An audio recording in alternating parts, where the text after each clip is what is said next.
La zone d'écoute. Le podcast de Médecins sans frontières. Alors il y a l'Afrique qui bouge, l'Afrique qui se développe, il ne faut pas l'oublier, mais il y a aussi encore et toujours des situations de quasi-famine. C'est le cas en ce moment au Niger. Médecins sans frontières vient de pousser un cri d'alarme. Depuis des mois, les greniers sont vides. Le ventre des enfants aussi. C'est pas que la sécheresse qui a causé ou qui va causer des crises alimentaires dans cette région. Au Niger, 2,5 millions de personnes, dont 800 000 enfants, souffrent de malnutrition. Philippe Douste-Blazy, on ne doit pas faire uniquement des concerts d'un côté, des grandes paroles, des grandes actions, des grandes promesses. Il faut aussi être là. On a vendu l'aide d'urgence aux populations. C'est-à-dire que c'était la politique officielle, à la fois du gouvernement, mais soutenue par la France, soutenue par l'Union européenne, soutenue par les Nations Unies. Kofi Annan, au milieu des enfants qui souffrent de malnutrition sévère, terme pudique pour parler de famine. L'aide des Nations Unies est distribuée, à notre sens, au mauvais endroit, au pluriel, et pas avec les aliments qui conviennent aux petits-enfants. Cela fait plus d'un mois que Médecins sans frontières a ouvert ce centre de consultation à l'est du pays. Et à chaque fois, la même affluence, comme si malgré les moissons qui ont déjà commencé, la malnutrition ne reculait toujours. Comme un air de déjà-vu. Toujours les mêmes femmes qui patientent des heures durant pour quelques kilos de mil. Toujours les mêmes humanitaires qui partent au plus urgent. Médecins sans frontières, comme d'autres ONG, utilisent un nouveau produit, une pâte à base de cacahuètes. Et c'est une véritable révolution dans la prise en charge des enfants souffrant de malnutrition aiguë sévère. Cette pâte nutritive, baptisée Plum Peanut, permet aux équipes de Médecins sans frontières en 2005 de soigner près de 70 000 enfants. Du jamais vu. À rebours du discours ambiant mettant en cause sécheresse, criquet et pénurie alimentaire, le succès de cette nouvelle méthode s'appuie sur 2 leviers. Fournir gratuitement des aliments adaptés aux besoins nutritionnels spécifiques des jeunes enfants et surtout, faire confiance à leur maman. Malnutrition au Niger, les femmes au cœur du changement. Cette possibilité qu'on avait en ce moment, avec ces produits qu'on pouvait donner aux mamans pour qu'elles retournent au village et continuer les traitements jusqu'à la guérison de l'enfant, était vraiment la véritable révolution. Je m'appelle Harouna Souley. Anciennement, j'étais coordinateur de l'ONG Forsani, Forum Santé Niger. Et aujourd'hui, j'occupe le poste de coordinateur au sein du bureau des Médecins sans frontières à Dakar. Moi, les médecins me racontaient qu'ils étaient dans un premier temps surpris de cette idée de traiter les enfants à la maison pour eux, ils vont tous décéder, etc. C'est pas uniquement dans nos équipes, c'était vraiment quelque chose de hyper répandu. La malnutrition était quand même expliquée à l'époque avant tout par le fait que les mères ne savaient pas comment nourrir leur enfant correctement, ne savaient pas en prendre soin, n'étaient pas éduquées. Alors, je m'appelle Isabelle de Fournier, je suis médecin généraliste avec une petite spécialité en médecine tropicale. J'ai commencé à travailler en 99 avec Médecins sans frontières au Yémen. Et ces 7 dernières années, j'étais directrice des opérations de Médecins sans frontières et puis j'ai été élue présidente en juin 2022. Et dès le début du projet, une des grosses difficultés, c'était de réussir à convaincre les soignants que ces enfants atteints de malnutrition aiguë sévère pouvaient être pris en charge à la maison par les mères et n'avaient pas besoin d'être hospitalisés. Et il y avait une forte réticence des soignants, mais qu'on peut comprendre, parce qu'à nouveau, un enfant atteint de malnutrition aiguë sévère, franchement, c'est un enfant qui n'est pas en forme. Et se dire, bon, ça va aller, il va être pris en charge à la maison, c'est pas complètement évident pour des médecins.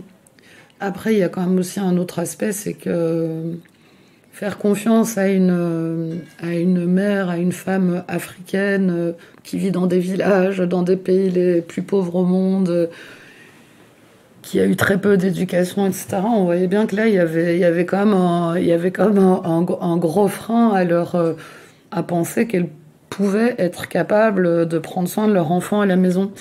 Donc au début de l'ambulatoire, il y a eu besoin que plusieurs personnes convaincues au sein des MSF poussent pour dire oui, c'est possible que ces enfants soient pris en charge à la maison et vous allez voir, ça va fonctionner. Et ça, aujourd'hui, mais c'est passé à 100% dans la pratique. Plus personne ne remet en cause l'ambulatoire, c'est devenu quelque chose d'évident. Évident aujourd'hui, mais à l'opposé de ce qui était alors la réponse des ONG et des Nations Unies dans ce contexte, crispé sur une vision binaire, urgence ou développement.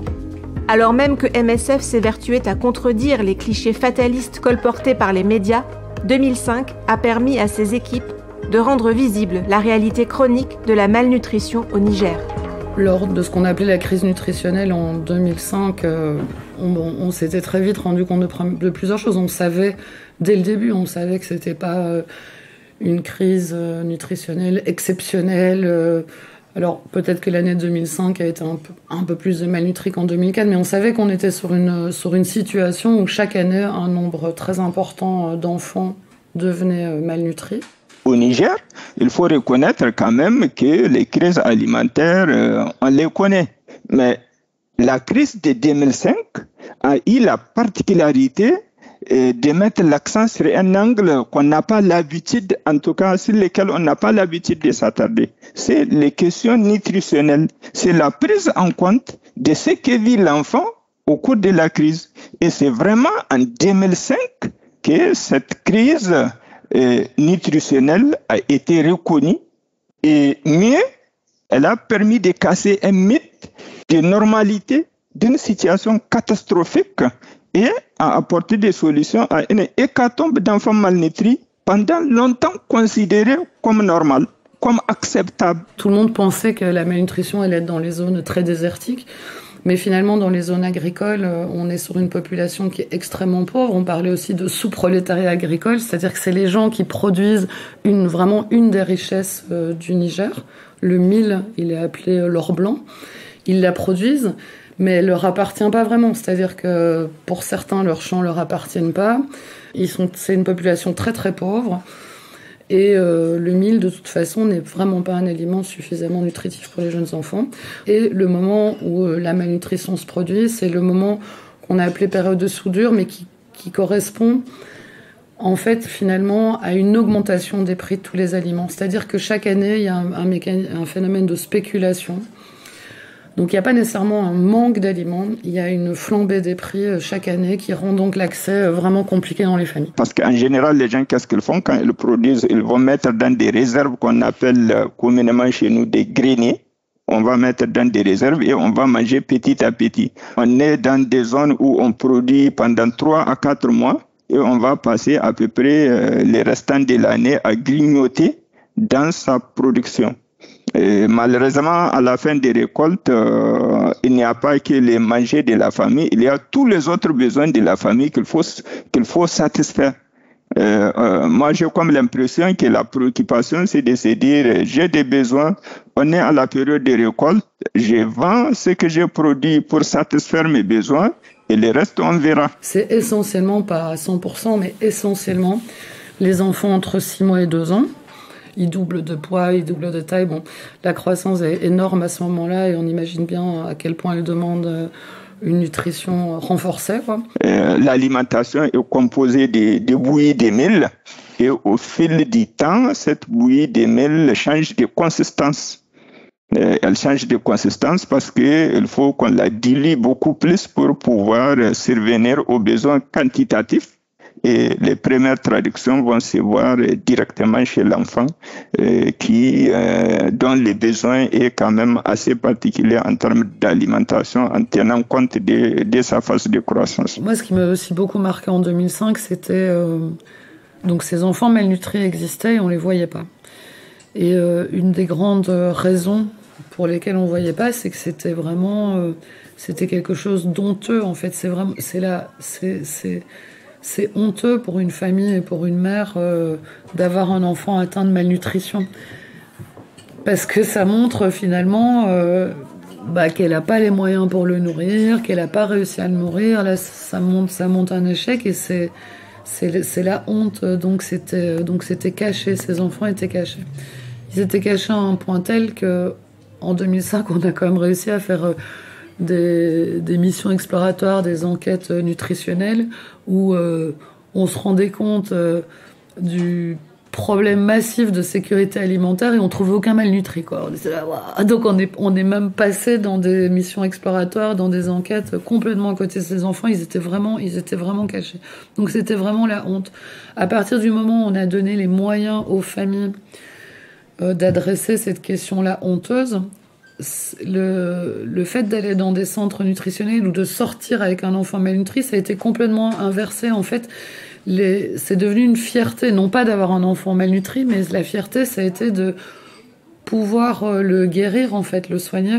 Moi, j'ai vu des mamans qui étaient ébahies de voir l'enfant maigrichon avec lequel elle rentrait sans espoir dans les centres de traitement briller quelques jours après. C'était spectaculaire quand les mamans revenaient au village avec l'enfant tout de suite qui a des l'embonpoint, qui est joli, souriant, alors qu'il était parti presque moribond dans les centres de prise en charge. Ça, c'était quelque chose qui nous semblait hyper positif, quoi. Ces mères, elles sortent avec leur enfant malnutri, elles peuvent le prendre en charge, c'est une grande réussite. 2005, quand même, c'était pour la première fois qu'au Niger, on a soigné 69 000 enfants malnutris. C'était pour la première fois, ça nous paraissait assez énorme, assez impressionnant. En 2005, on s'est dit, mais c'est génial ce Plum Peanut, enfin on peut prendre en charge tous ces enfants. Donc c'était, si vous voulez, une sorte de révolution, il faut le dire clairement comme ça, en tout cas en termes de prise en charge des enfants.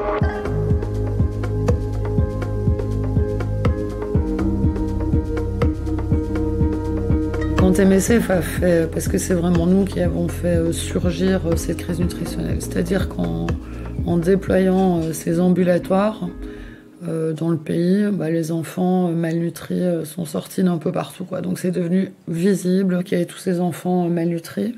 Et ça, c'était quand même un gros problème pour le président du Niger. Ces autorités-là avaient participé au coup d'État de l'année 74, coup d'État qui était justifié par une crise alimentaire. Donc, tout ce qui touche à ces genres de sujets reste pour ces autorités assez sensible.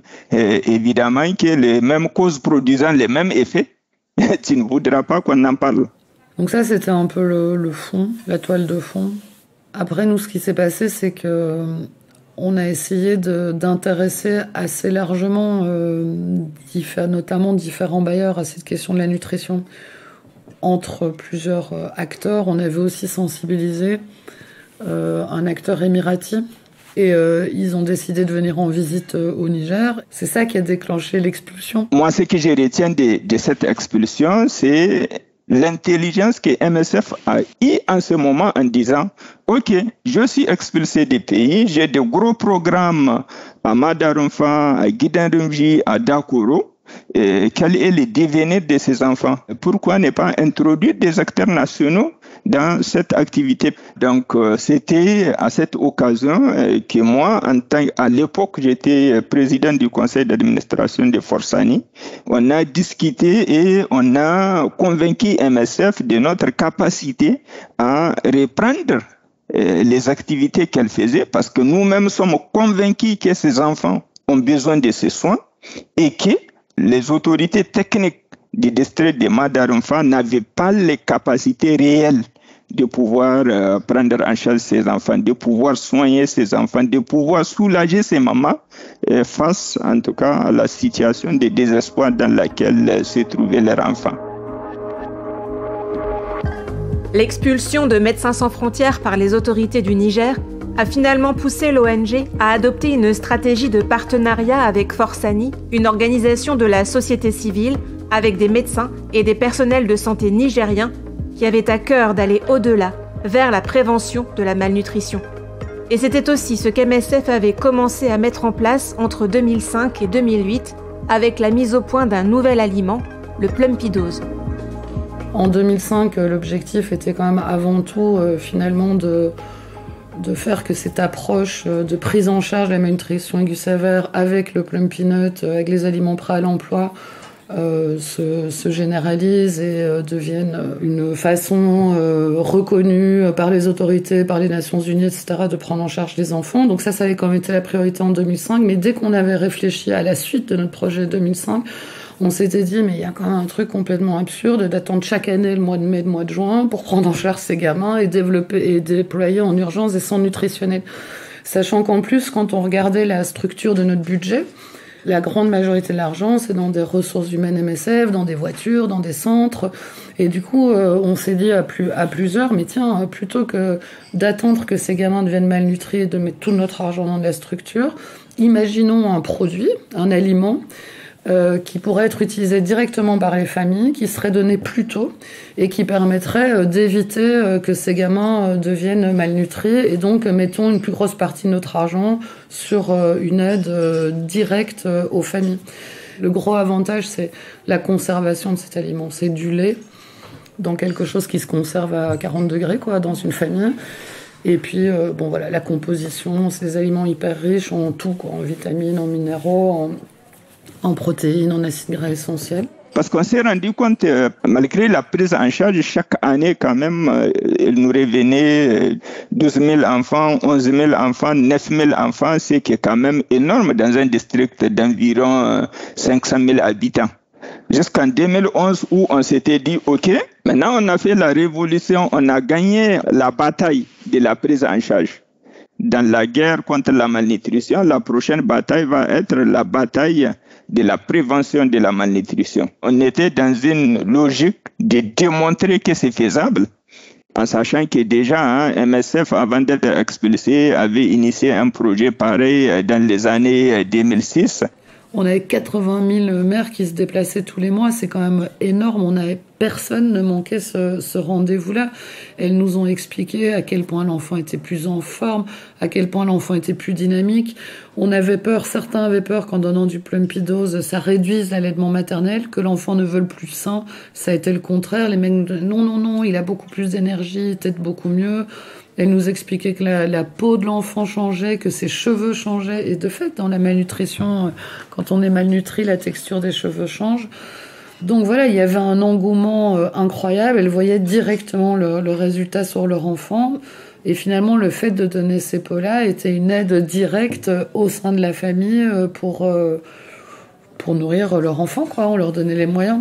Au-delà de l'aliment qu'on donnait, on demandait la coopération des mamans pour qu'elles sachent qu'à telle date, je dois amener mon enfant pour la vaccination et qu'elle ne rate pas cette date, pour qu'elles se disent à telle date, je dois me rendre au centre de santé pour la pesée de mon enfant et ne pas rater cette date. Donc, vous voyez que, en tout cas, les mamans vraiment étaient au centre de la prise en charge de la malnutrition qu'on avait fait. On n'imaginait pas éliminer complètement la malnutrition, mais on se disait là, avec ces nouveaux aliments, avec cette innovation assez géniale qui a l'air de plaire massivement aux familles, aux enfants, le fait que finalement les gens aient envie de ces aliments, qui se bougent, qui viennent les chercher, ça va peut-être aussi nous permettre de profiter de ça pour améliorer d'autres aspects de la santé des enfants, quoi. Se servir de ce déplacement-là pour les vacciner, pour donner de la prophylaxie palud. C'est quand même vraiment la base de la pédiatrie. Est-ce qu'il grandit? Est-ce qu'il a une nutrition correcte? Il grandit bien? Est-ce qu'il est vacciné contre les maladies banales? Et ça, on se disait, tiens, là, ça nous donne une opportunité de travailler sur cet aspect-là, quoi. Il y a eu encore d'autres avancées impliquant les communautés, impliquant les mamans, les papas et tous les membres de la famille. Ces avancées ont été à l'initiative de l'ONG Alima, il faut les dire, c'est de se dire, écoutez, les mamans, elles sont assez intelligentes, c'est elles qui prennent soin de leurs enfants. Comment est-ce qu'on peut encore les mettre à contribution dans les soins de ces enfants? Ça, c'était chez Alima. Après MSF, j'ai travaillé quelques années avec Alima. Chez Alima, ça paraît être une petite chose, mais c'était quand même assez intéressant. On s'est dit, on va montrer aux familles comment dépister la malnutrition. Donc on va leur donner ce bracelet, là, le périmètre brachial. On a parlé aux mères, mais pas uniquement, aux pères aussi. Non seulement ils ont su le faire tout de suite, c'est vraiment pas très compliqué, hein. Non seulement ils ont su le faire tout de suite, mais en plus ils nous ont dit « Ah, mais c'est pour ça que depuis 15 ans, vous passez dans nos villages et vous faites des bracelets comme ça, et que vous mettez ces bracelets. On n'avait pas du tout compris pourquoi vous faisiez ça. Donc là, c'était quand même un tout petit peu gênant. Je me suis dit, ouais, moi qui étais en charge de projet de nutrition depuis 2005, en fait, là, je viens de me rendre compte que depuis 10 ans, en fait, on n'avait pas du tout expliqué ce qu'on faisait. Et évidemment qu'on s'est rendu compte que les familles pouvaient le faire. Les mères et les familles étaient très contentes. Ils n'ont vraiment pas grand-chose. Donc, quand on leur donnait ce petit bracelet, là, ils le conservaient précieusement. Ça, c'était une chose. Et puis la seconde chose, c'est qu'à la seconde, ça change quand même la relation avec elles, parce que on leur explique, on leur fait confiance. Et donc, ça paraît être une petite chose, mais c'est déjà une étape qui transforme la relation. En tout cas, les mamans avaient démontré qu'elles étaient capables de s'approprier cet outil. Au lieu d'acteur passif qu'elle était, la maman est redevenue un acteur actif, en tout cas un acteur de changement dans la santé de son enfant et particulièrement dans la nutrition de son enfant. Et ça, donc donner aux mamans des périnéales brachiaux, c'est quelque chose qui est encore très peu fait dans nos projets aujourd'hui à MSF. Ça reste malgré tout compliqué de faire confiance et de donner les moyens. On se heurte au même type d'obstacle qui est faire confiance aux familles et lâcher du pouvoir médical. Et je crois que là où peut-être il reste beaucoup à faire, c'est de côté de nous autres humanitaires et autres acteurs de lutte contre la malnutrition. Parce que, pourquoi j'ai dit ça reste à faire, évidemment on a fait des grands pas, des pas de géants, mais il nous reste à faire les pas ultimes. Qu'est-ce que j'appelle les pas ultimes? C'est les pas qui vont consister à trouver la recette magique qui va nous permettre de prévenir la malnutrition. Et je suis convaincu que cette recette magique, on ne saura pas la trouver sans les mamans.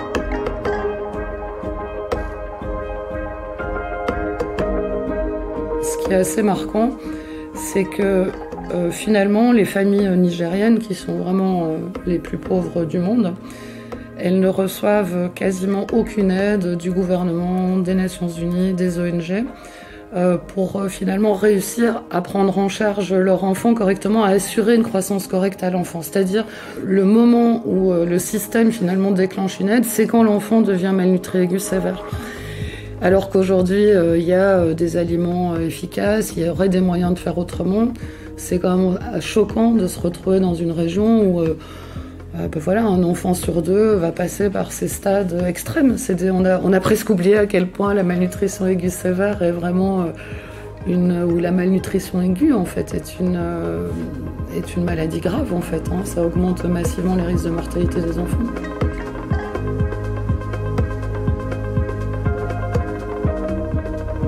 C'était Malnutrition au Niger, les femmes au cœur du changement. Avec Isabelle Defourny, médecin et présidente de Médecins sans frontières, et Harouna Souley, médecin et coordinateur régional pour MSF à Dakar. Un podcast produit par Médecins sans frontières et réalisé par Samantha Morin.